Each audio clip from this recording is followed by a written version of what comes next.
बघा बाळांनो, आज आपण समच्छेद अपूर्णांकाची बेरीज आणि वजाबाकी कशी करायची ती आज आपण पाहणार आहोत। यावर प्रश्न आपल्याला स्पर्धा परीक्षेमध्ये विचारले जातात। बघा, 3 अंश छेद 17 अधिक 5 अंश छेद 17 या अपूर्णांकाची आपल्याला काय करायची, बेरीज करायची। पण जेव्हा छेद समान असतात तेव्हा छेदांची बेरीज करायची नाही, फक्त अंशाची बेरीज करायची। छेद आहे तसा छेद घ्यायचा। तर कसं, अंशाची बेरीज आपण अगोदर करणार आहोत। 3 अधिक 5 8 लिहिले अंशाला।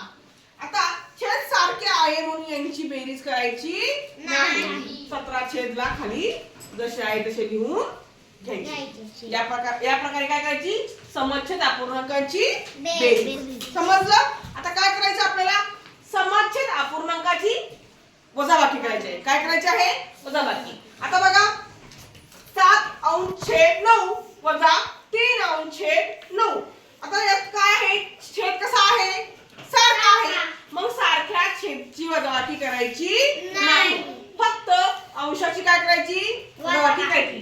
7 मधून 3 गेले, खाली राहिले 4 आणि छेद सारखे असल्यामुळे आपण जसा छेद आहे तसा छेद लिहून घेणार आहोत। उत्तर किती आलं, 4 अंश छेद 9।